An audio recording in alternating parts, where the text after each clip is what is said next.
பாப்பாண்டி சாப்பாடு செஞ்சுட்டு வந்தேன். என்னென்ன செஞ்சுருக்கேன்னு பார்க்கலாம் சரிங்களா. வெண்டைக்காய் குழம்பு. রাজধানী বেঁচে চলে গেলি ওই সময় কইলে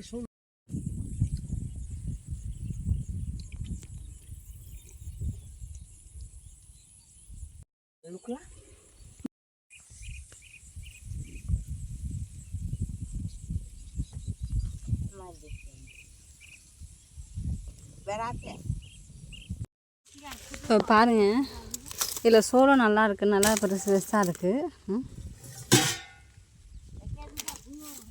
சிலது இந்த மாதிரி சின்ன இது வந்து 2-3 காய் வந்திருக்கும்ல பார்த்தீங்களா, சோளம் கருத்து வந்திருக்கும்ல அந்த இது. இல்லைன்னா 1 தனியாக வந்துச்சுன்னா 1-2 வந்துச்சுன்னா அப்படி இருக்கும். 3 இது அப்படி வந்துச்சுன்னா இது இருக்கும். இல்லைன்னா இது லாஸ்ட்டாக காய்ச்சி தான் இருக்கும். பாருங்கள்,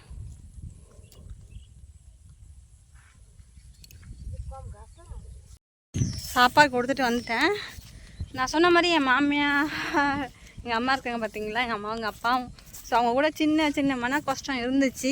ஆனால் இப்போ மறுபடியும் வந்து அவங்க என்கிட்ட பேசிட்டு நான் கொண்டு வந்த சாப்பாடை வந்து எந்த ஒரு மனசில் இல்லாமல் நல்லா ரசித்து சாப்பிட்டாங்களா, அப்போயே மனசை ஆழ்ந்து பிடிச்சி ஹாப்பி ஆகிட்டேண்ணா. என்னங்க சண்டை, நமக்காக தானே வேலைக்கு வந்திருக்காங்க. ஸோ அதுக்காக ரிலாக்ஸ் ஆகிட்டேன்.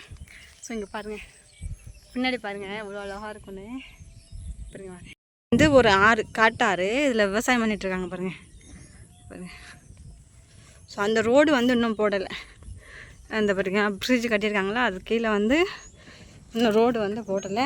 ரோட்டுக்காண்டி வெயிட் பண்ணிகிட்ருக்கோம்.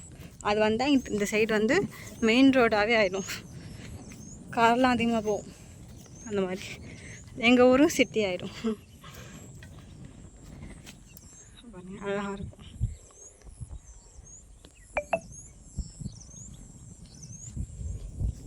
இந்த இடம் வந்து என்னால் மறக்கவே முடியாது. ஏன் தெரியுமா, இங்கே நான் ஆடு ஓட்டிகிட்டு வந்தேன்னா, ஆடு ஓட்டிகிட்டு மேய்க்கிறதுக்காண்டி இங்கே வந்துடுவோம்.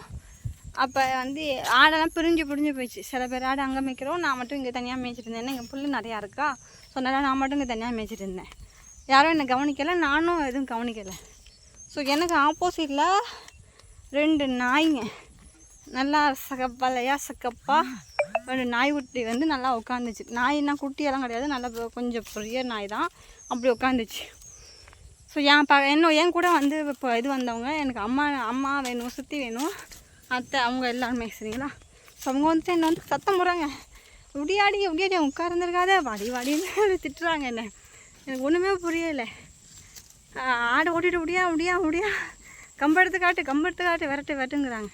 அதுக்கப்புறமா கம்பு எடுத்து என்னத்துக்குன்னே தெரியாமல் வேகமாக அவங்கள்ட்ட ஓடி வந்தேன், ஆட்டெல்லாம் விரட்டிக்கிட்டு. அதுக்கப்புறம் தான் சொல்கிறாங்க, பைக்கி நரிக்கிட்ட போய் இவ்வளோ தைரியமாக உட்காந்துருக்காடி, நிறைய தின்னுப்புண்டி ஒன்றையும் தின்னுட்டு உன் ஆட்டையும் தின்னுப்புண்டி இருந்தாவும். அப்படியே சாக்கானுச்சு. ஐயோ, எங்கள் ஊரில் நான் நிறையும் பார்த்ததில்லை, ஒன்றும் பார்த்தது இல்லையே. நான் 1வது 2வது படிக்கக்குள்ளே புத்தகத்தில் பார்த்ததானே நரியெல்லாம். இங்கே நரி பக்கத்தில் போய் உட்காந்துருக்கான்னு சொல்கிறீங்களே அப்படின்னு பார்த்தா தெரியாது நரின்னு. போய் அவ்வளோ தைரியமாக உட்காந்துருக்கேன். எங்கள் ஊர் சனங்கள்லாம் பயப்படுவாங்க, இங்கிட்டு வரவே மாட்டாங்க, ஒன்று யாரும் 2 போக சொன்னது அப்படின்னு சொல்லிட்டு. ஆடு பட்னியாக இருந்தால் செத்தா போயிடும், நீ எடுக்க மாட்டே தெரியுமா அப்படி இப்படின்னு சொல்லி அப்படி திட்டாங்க. அதில் வந்து அந்த இது ஸோ நிறைய தெரிஞ்சுதான் பயப்படுறேன், நிறைய தெரியாமல் தான் அவ்வளோ தெரியாமல் உட்காந்துருக்கேன். சன்னல் பயிர் வந்து விதைச்சிருக்காங்க, சரியாக முளைக்கலை பாருங்கள். இதுதான் சன்னல் பயிர் நடுவு சீசன். இப்போ பாருங்கள், ஒரு ஷிஃப்ட்டு அறுத்துட்டாங்க போல இருக்குது, அதெல்லாம் கம்மியாக தெரியுது. இல்லை முன்னாடி உள்ளதெல்லாம் வந்து திருட்டு போயிட்டாங்க. அதில் செம்மையாக இருக்கும், புளிக்கே பிடிக்காது, பழம்லாம் அவ்வளோ ருசியாக இருக்கும். எப்போதும் ஊறுகாய் போடுவோம், இதெல்லாம் வெயில் இல்லாதனால ஊறுகாய் போட முடியல எங்களால். பாருங்க, இங்கே ஒரு மாந்தோப்பு.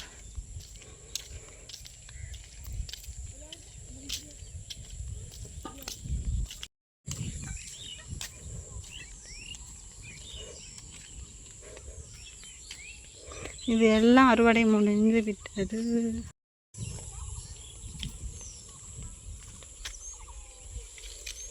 இங்கெல்லாம் சோளம் அறுத்துட்டு இருக்காங்க.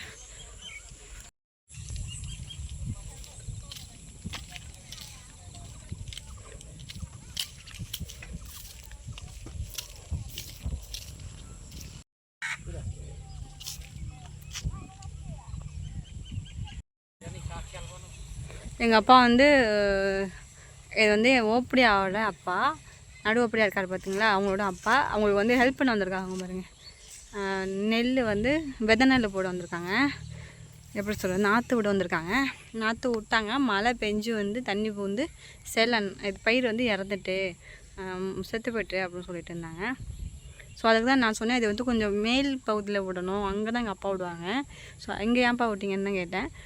அங்கே வந்து வண்டி வந்தால் தான் முடியும், ஆனால் இங்கே வந்து கையாலே முடிஞ்சிடும், சும்மா அது பேர் என்ன மம்பட்டியில் வெட்டினாலே முடிஞ்சிடும், அதுக்காக தான் அப்படின்னாங்க.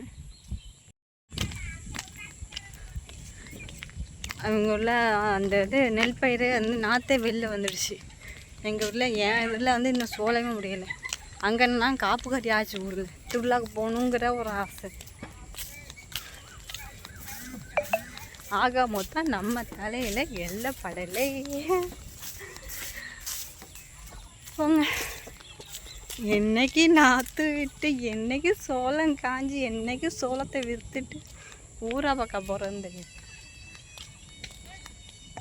நல்லா நான் நல்லா ஒரு மாதம் உட்காந்து நல்லா சாப்பிட்டுட்டு கொஞ்சம் உடம்பை ஏற்றிட்டு வரலான்னு பார்த்தா இந்த கடவுளுக்கே பொருட்களை போல இருக்காது, போகக்கூடாதுன்னு முடிவு பண்ணிட்டாரு போல இருக்கு. அதுக்கு தான் வெளுத்து வாங்குற மழையா. நடத்து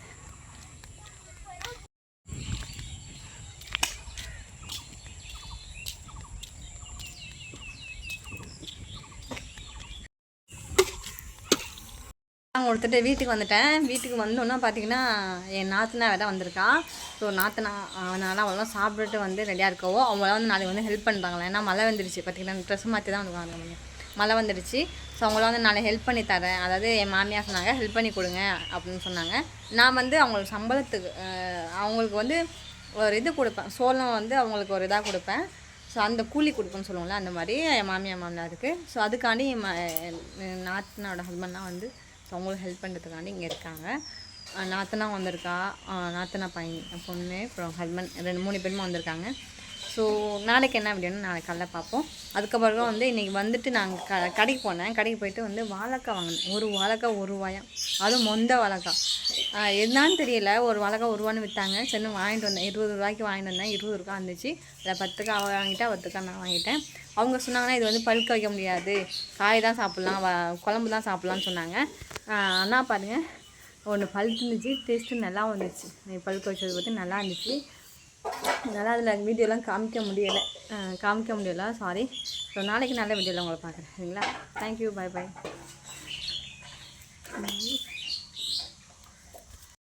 மொட்டை போட்டுட்டுருவோம். எதுக்கு மொட்டை போட்டோன்னா, இன்றைக்கி எங்கள் வீட்டில் வந்து என் நாத்தனாவுக்கு வந்து எங்கள் சித்தி பொண்ணுக்கு வந்து சின்ன மாமியா நடு மாமியா பொண்ணுக்கு வந்து குழந்தை பிறந்திருக்கு.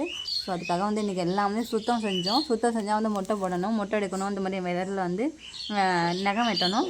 ஸோ அந்த மாதிரி வந்து வெட்டியாச்சு. பாப்பாவுக்கும் மொட்டையும் போட்டாச்சு, சரிங்களா? நம்ம மொட்டையை பாருங்க, எதுக்குமே வந்து புண்ணாக இருக்கா, உடம்பெல்லாம் வந்து புண்ணாக இருக்கா, ஸ்கின் அலர்ஜி மாதிரியா இருக்கான்னு மொட்டை போட்டு தான் நல்லதுன்னு பண்ணியாச்சு.